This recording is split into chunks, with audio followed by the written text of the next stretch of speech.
السلام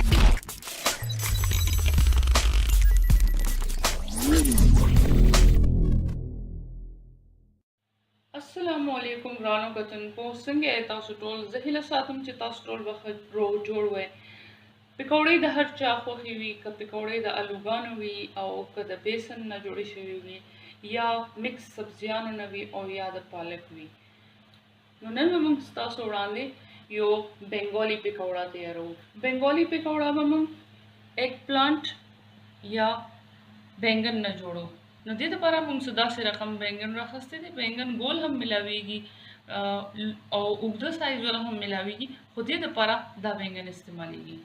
بینگن ښه تازه او صفا پکار دی او ډیر زیات میچور چې نه وي، یعنی نه پکې تخم پوخ شوی نه وي. بیسن موږ راخستی دی نیمه پیاله، او نیمه پیالې نه هم لږ لږ موږ آل پرپس فلاور یا میده راخستی ده، او دلته تقریبا 15 چمچې موږ د روج جوړه راخستی دي. مالګه به استعمالو، کورکمن پاوډر، سور مرچ پاوډر، کنځلې یا سسمی سیډ به موږ سپین استعمالو، او کلونجي به موږ استعمالو، او میرینیشن لپاره به موږ کورکمن پاوډر او مالګه استعمالو. دو ټولو شیزونو نه علاوه به موږ پکوړې جوړولو لپاره کوکینګ آیل استعمالو او اوبه به بیټر جوړولو لپاره استعمالو. نو بینگن نه به موږ سلایسز جوړ کو. سلایس غټ نه دی پکار، نری نری سلایس، ډیر زیات نری هم نه، بس تقریبا دغه صحیح سایز دی.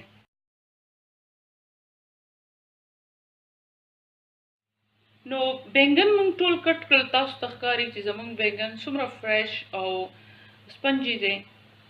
نو دغه شان پکار دی چې وي تخم خو خامخا وي پکې، خو چې زیات میچور شوی نه وي. نو اوس به موږ یو کسره والو او دې کې به موږ دا ټول سلایسز واچو، او په دې باندې به موږ برنه کورکمن پاوډر او مالګه واچو.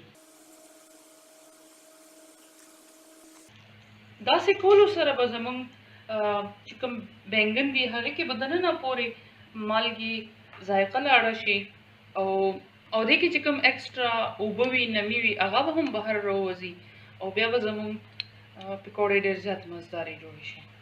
نو دا هر څه به موږ ډېر ښې طریقې سره مکس کړو چې مالګه او کورکمن یو برابر ټولو سلایسز باندې ولګي. نو اوس په دا سلایسز موږ یو طرف ته کیدو او موږ به یو بل بیټر تیار کړو. نو دلته موږ یو کسره واغسته، هغې کې به اوس موږ دا بیسن واچو، میده به واچو، د روج جوړه به واچو،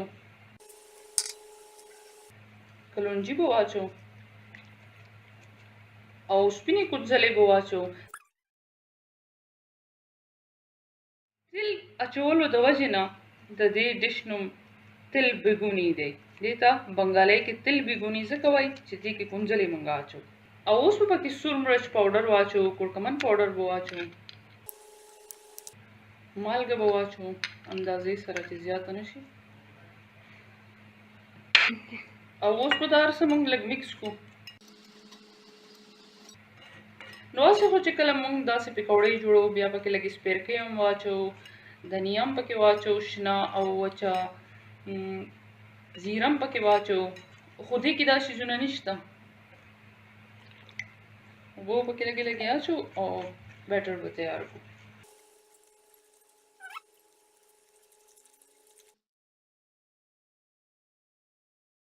لمس فری بیټر به تیار کړو چې کله بیا موږ دې نه پکوړې جوړو چې بیا ډېرې مزدارې وي. اوس به موږ دا یو سایډ ته کیدو او یو لوښي کې به کوکینګ آیل راوالو. نو داسې ډېره معمولي شیان بیکینګ پاوډر به هم موږ دې کې واچو چې زموږ پکوړې مزدارې جوړې شي. نو اوس دا زموږ بیټر تیار دی، هغه بنګالۍ چې کوم موږ پکوړې جوړو هغې دپاره. نو اوس موږ غواړو چې دې کې لږ موږ خپل ټچ هم راولو. نو دې دپاره موږ دې کې نوره مسالې اچو، سپیرکۍ نیمې چمچې نه هم لګي. څنګه چې تاسو ټولو ته پته ده چې سپیرکۍ ډېر زیات صحت لپاره ښه شی دی، هضمې لپاره ډېر زیات ضروري شی دی. نو په دې وجه دا موږ پکې خامخا واچو. داسې نیمه چمچ په دې کې موږ زیره واچو، او یو چمچ برابر مونږ دې کې دنیا واچو. دنیا مونږ ګرایند کړې ده، پکار دی چې لږه ثابته روغه وي، خو چلو خیر ده. نو دلته مونږ یو لوښی راواغستو، هغې کې به اوس مونږ دومره تیل واچوو چې زمونږ پکوړې هغې کې اسانه سره ډوبې شي. نو څنګه چې تاسو ته پته ده چې اور یوز سره کوکینګ اویل یا غوړي نه پټرول جوړ شي، دومره زهریله شی ترې جوړ شي، نو په دې وجه کوشش پکار دی چې څومره زموږ ضرورت دی عمره، او که هومره شیز کې څه ډش نشي تیارېدلی نو بیا چې پاتې شي نو لږ پاتې شي، نو دویم ځل کې خو چې خامخا ختم شي. دا نه چې اوس دا لږ شان پاتې شي بیا دې کې مونږ چې بیا کله جوړو بیا پکې نور تیل اچو، همدغه سلسله بس همیشه چلیږي. دا غلط کار دی. څنګه چې تاسو ته کتی شي زموږ بینګن هم تیار دي. دا ګورې اوس هم دې نه ډریپینګ کېږي د اوبو، نو لاندې به خامخا کسې کې اوبه پاتې وي. او زموږ بیسن والا چې کوم بیټر دی دا هم تیار دی. او دې کې مونږ داسې یو بینګن سلایس واچو، ګورو چې دا څنګه دی. نو بس داسې پکار دی. د بیسن چې کوم کنسسټنسي ده داسې پکار دی. نو اوس داسې ښکاري لکه زموږ تیل ګرم دی. اوس به مونږ دې کې دا سلایسز ډوبو او دې کې به اچو. نو تاسو وکتل چې مونږ یو سلایس راخلو او بیسن کې ډوبو او بیا یې اویل کې اچو. که تاسو یو ځل سره ټول واچوئ نو دې سره به څه وشي چې زموږ بیټر چې کوم دی هغه کنسسټنسي به خرابه شي، ځکه چې بینګن به خامخا اوبه پرېږدي.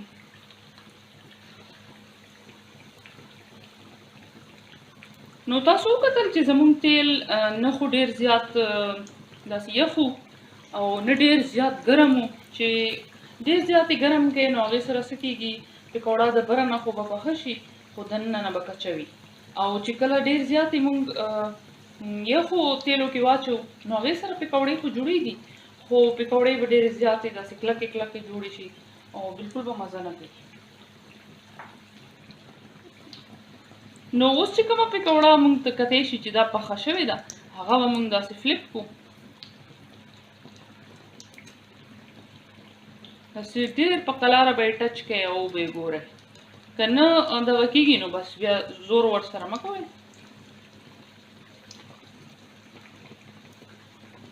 اوس به مونږ یو پلیټ هم راوالو. نو اوس دا چې کومې پکوړې مونږ ته کتی شي چې فرای شولې دا به ترې مونږ بهر راوباسو او داسې یو جلی کې به یې کېدو.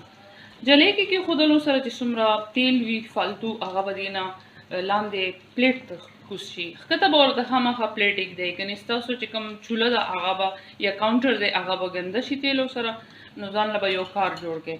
نو په دې وجه بس داسې پلیټ ورته کېدی او بره نه جلی کې اچوئ. نو همدې طریقه باندې به موږ نورې پکوړې داسې واچوو تیلو کې.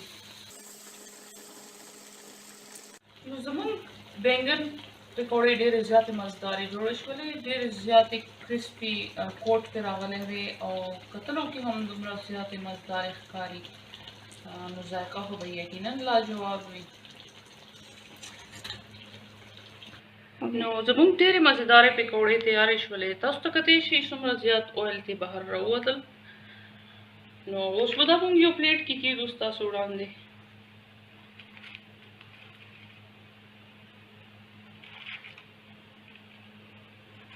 څومره فل آف فلیورس پکوړې مونږ جوړې کړې. نو تاسو هم په دې طریقه باندې روژې کې خامخا بینګن دغه شان پکوړې جوړې کړئ، ځکه چې یو شان پکوړې خوړل خو تل مزه نه ورکوي انسان ته، کله یو طریقې سره کله بل طریقې سره. نو یو بینګن سمې ډېرې پکوړې تیارې شولې. نو پکوړې خو زموږ تیارې شولې، خو پکوړې به ولې موږ همداسې خورو؟ داسې خو نشي کېدی.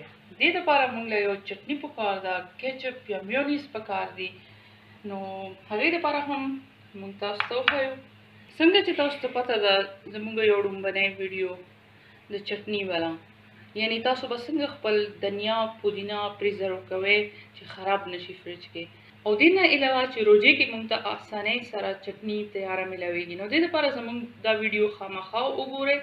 نو دې نه به اوس موږ یو کیوب راوباسو او دلته موږ چکه یا مستر اخیستې دي هغې کې به واچو او یو مستره شان چټني به زموږ تیاره شي.